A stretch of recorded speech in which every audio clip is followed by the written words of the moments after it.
My brother stole from my dad and me, and then he begged me for help. Now, I'm the only one who can save him. But should I?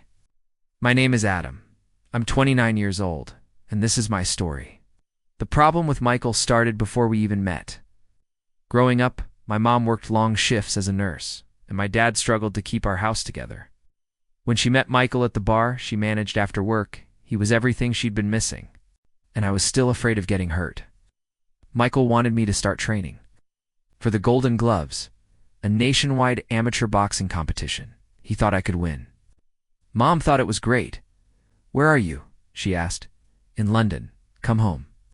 "Right now." I was shocked. What happened? I didn't call or text anyone. I was seeing a therapist because of the nightmares and flashbacks, and I asked him to help me sort through my thoughts. "You have unresolved issues with your brother? With your mother? With your family? And now your brother is reaching out for help." I want to give a huge shout out to today's Reddit story writer. Do you have a story to share? Click the link in the description to submit yours. And if you like this story, check out more stories like it. Thanks for listening, and see you next time. How does that make you feel? Confused? Guilty? Angry? I don't know. Your brother hurt you when you were young? That your mother abandoned you? How do you think you could possibly help them? But I want to. I feel guilty. You shouldn't blame yourself. Your feelings are valid. Your pain is real. But you can't fix their problems. You can't save them. They need to fix themselves. Michael, he needs you. It's urgent. She hung up before I could say anything. I flew home that night. Michael met me at the airport. I blocked them on social media and stayed away from Indiana. Now, every few months, I hear rumors about Michael. He's back in jail again. He has a new girlfriend. He started a new business that looks a lot like fraud. I stay away. I'm happy. I'm finally getting better. And even though I'm terrified that he might come for me, I know that I need to face it. He's my brother, or family. And even though we haven't had much of a relationship, I love him. And if he asks me for help again, I'm not sure if I can say no. He was pale and bruised. "I'm sorry I dragged you into this," he said. "What happened? I'm in debt. I need your help." "Help with what?" I asked. Mom stood in the doorway. "You owe money to some dangerous people, Michael? You want to tell him?" He sighed. "Yes, I bet. $5,000 on a fight last week, lost. I'm in trouble. With who? The Russians? I borrowed money from them. To pay them back? I need another loan. Please, Adam, I promise I'll pay you back." "Why should I trust you?" "Because I'm your brother. Because you're family. Because we're Bennetts." He was begging now. No. Shook my head. "I'm not lending you any money. I don't have any." He slammed his fist on the table. "You have to. These guys, they're not going to wait. They're dangerous." Mom stepped in front of Michael. "Please, Adam, I beg you. Help him. I can't. Oh God, please, Adam." "I'm sorry, Mom. I just can't trust him." A way to control the one weak link in the family, I guess. Meanwhile, Michael was on track for a full-ride wrestling scholarship at a nearby university. But he'd already been expelled from several high schools for fighting. He'd skip classes to hang out with bikers and street fighters. One night, he invited me to a party near campus. It was filled with college students and shady characters. I wanted to leave after a while, but Michael wouldn't let me. "You're a Bennett," he yelled at me. "And Bennetts stick around." Some random dude slapped me across the face. Michael punched him without hesitation. Next thing I knew, there were 5 guys jumping on top of me. I panicked. Adrenaline surged through me. As they pounded on me, I started swinging blindly. Someone tripped me. I landed face first on the concrete. Blood poured out of my mouth. I spat it out. And as I looked up, Michael was standing there. "Get away," he snarled. The guy next to him whimpered and nodded. Michael helped me up and walked me out of the party in silence. We were living in California then, but my mom brought Michael and me back to Indiana. "What happened?" she asked, but she already knew. She could see the bruises under my eyes. I mumbled that it was an accident.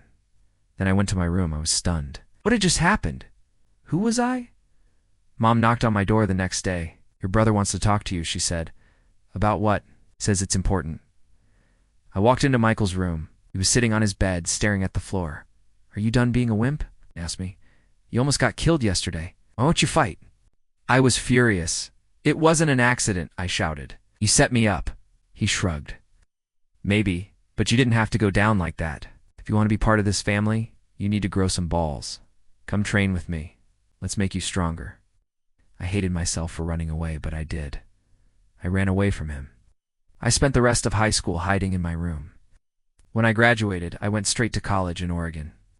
I never told anyone about what Michael did. Her hometown? She said we needed stability. Stability, she said, meant me going to live with my grandparents, so she and Michael could focus on the business. They never asked about me again. Michael and I started living completely separate lives. Strong, ambitious, unapologetically himself. A few months later, she divorced my dad and married Michael, then came me. Was an awkward kid, skinny and bespectacled. All I wanted was my dad's attention, but he was busy building his business. The fact that I was adopted made it worse. I heard him talking on the phone one time. How much longer, Carl? I need to know how much longer. I think he was talking about me. Was I too much for him? Too weird? Too different? I'll never know. Ow! When I was 7, my dad died of a heart attack. I found out about my brother's existence when I was 18. He'd come to my grandparents' house sometimes, but I don't remember meeting him. Or if I did, I don't remember it at all. I just know that by senior year of high school, I was hearing his name constantly. He was a star football player, a wrestler. He fought people after school just to have something to do. To him, fighting was a game. It's terrifying. He'd come up to me sometimes and ask why I wasn't out fighting with him. I was scared of getting hurt, of hurting someone else. But he'd tell me it was in my blood. I had to earn the right to carry the Bennett name.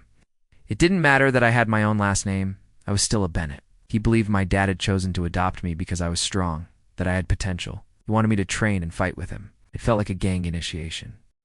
At 18, I was lanky and skinny, 6 feet tall, 135 pounds. I hated sports. I hated violence. We got home at 3 a.m. Mom stood in the kitchen drinking a beer. 6 years later, I was studying abroad in London. My phone rang. It was my mom. The next day, I packed a bag and left town. After that session, I decided to change my number. Hey, I'm here, one of the hosts of the podcast. Hey, welcome to our channel. If you're into those crazy Reddit stories that keep you up at night, then this is the channel for you. We bring those wild tales to life with the help of ChatGPT and CapCut. Every story is carefully crafted to give you the full experience, from the creepiest pastas to the most insane true stories. But we need your help to keep going. All you have to do is hit that subscribe button and like button, leave a comment, and share it with your friends and family. That one click will help us reach more people and keep us motivated to create more content for you. So if you're a fan of our stories, don't wait. Subscribe now and join our growing family. Thank you for being here. Now let's keep building something amazing together.